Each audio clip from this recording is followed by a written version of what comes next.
Cricket में ना हार जीत ऐसा पैमाना सेट नहीं है कि आपको सिर्फ जीतना है, लेकिन एक चीज़ आती है जहाँ पे कोच सेलेक्टर टीम क्या भेज रहे हैं, किसको कब मौका दिया जा रहा है, ये ज़रूर सवालों के घेरे में आता है और इसका सवाल हमारा सवाल करना बनता है और एक मैनेजमेंट सेलेक्टर और कोच का जवाब देना बनता है।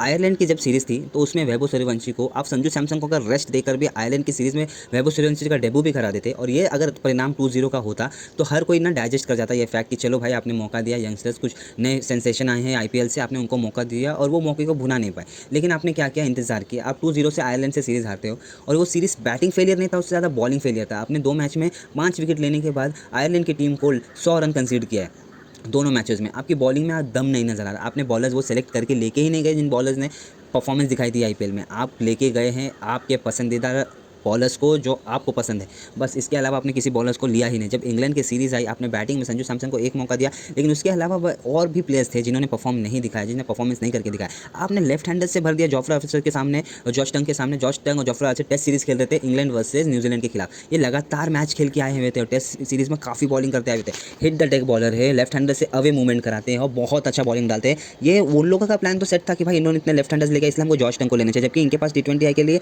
और बेहतरीन बॉलर है। सैम करन को आप रन नहीं मार पा रहे। सैम करन को एक मीडियम पेसर, भाई वो स्लो डाल रहा है, बॉल अवे रख रहा है, उसको आप हिट नहीं कर पा रहे। लास्ट 2 मैचेस में अगर सैम करन के स्टैट्स उठा के देखेंगे, डेथ ओवर में 2 थर्ड मैच में और फोर्थ मैच में डेथ ओवर में 2 ओवर डाल के सिर्फ महज 8 रन, एक मैच में 8 रन, 16 रन 4 ओवर में कंसीड किए हैं। तो ये सैम करन ने करके दिखाया। Will Jacks part time bowler है भाई, विकेट ले रहा है, हर मैच में विकेट ले रहा है। और आदिल रशीद तो भाई इतना स्लो बॉलिंग डाल रहा है कि इंडियन बैट्समैन उसको नहीं मार पा रहे। एक बस श्रेयस अय्यर ने थोड़ा बहुत उन पर अटैक किया।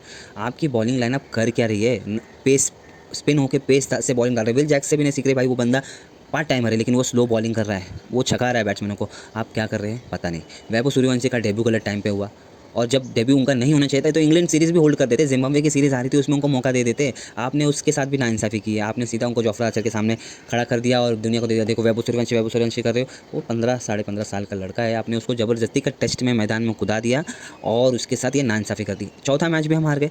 हम अगर पहला मैच 42 से रद्द नहीं होता, 4-0 से सीरीज़ आराम से उनके नाम पर हो चुकी होती। अब 3-0 से वैसे भी वो सीरीज़ जीत चुकी है इंग्लैंड टीम। इंग्लैंड के सारे बैट्समैन जिन्होंने हाल फिलहाल में अच्छा परफॉर्मेंस किया था, Jacob Bethell, Phil Salt, Jos Buttler, ये ठीक ठाक हैरी ब्रूक अच्छा परफॉर्म करके आते हैं, उनको मौका दिया गया। आपके पास भी वही टीम थी लेकिन आपके बैट्समैन शॉर्ट बॉलिंग पे फंस रहे। वैभव सूर्यवंशी शॉर्ट बॉलिंग पे फंस गए। ईशान किशन का वही हाल है, तिलक वर्मा का वही हाल है। शिवम दुबे से तो पता नहीं सिर्फ स्पिन के लिए रखा है क्या? अगर कोई टीम स्पिन बैट्समैन लेती ही नहीं है तो उसके बाद क्या होगा? तो आप शिवम दुबे को खिलाना बंद कर दोगे क्योंकि वो पेस को अच्छे से नहीं खेल पाते। फिर उसके बाद अक्षर पटेल, वॉशिंगटन, आपके फिनिशर्स कहाँ हैं? आपके पास कोई एक फिनिशर नहीं है जो एक स्ट्रॉन्ग फिनिश कर सके।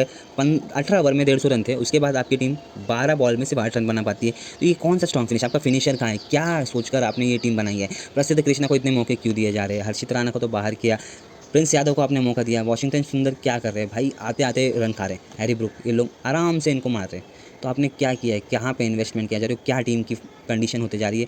ये निंदनीय है, इसमें बात करने लायक कुछ है नहीं। फिर हारा है, फिर गौतम गंभीर जीत कर वही बोलेंगे कि भाई हमारी ये नई टीम है, हम ट्राई कर रहे हैं, ये वर्ल्ड कप के लिए एक विनिंग कॉम्बिनेशन तैयार, पर कैसे को विनिंग कॉम्बिनेशन? आपके सभी को पता है कि इनके 80% प्लेयर्स तो लेफ्ट हैंडर्स है, तो आराम से इनको हम आउट करके निकल सकते हैं और आपके प्लेयर शॉर्ट बॉलिंग नहीं खेल पा रहे। अब इंडिया में नहीं है ना वर्ल्ड कप, आपको उसी तरीके से प्लानिंग करनी होगी कि इंडिया में शिवम दुबे स्पिन अच्छा खेलते तो उनको मौका देते। बाहर नीतीश कुमार रेड्डी टेस्ट मैच में आपके लगातार परफॉर्म कर रहे थे, आईपीएल में परफॉर्म किया, उनका मौका नहीं दिया। तो ये सारे सवाल के घेरे में आते हैं और सेलेक्टर और कोच का यहाँ पे जवाब दे बनता है, क्योंकि श्रेयस अय्यर ने तो ठीक ठाक अपने आप को ये कर लिया है। कप्तानी में वीक ज़रूरी होंगे। आपने सूर्य कुमार यादव को हटा दिया। भाई स्कूप खेलता है जो बंदा, आप उसको हटा दो क्योंकि वो पेस यूज़ करना उसको आता है और कहाँ कैसे खेलना है फील्ड के साथ वो आता है। लेकिन अब ये सब जवाब, बहुत सारे सवाल यहाँ पे खड़े हो रहे हैं और ये सब जवाब आपको देने पड़ेंगे।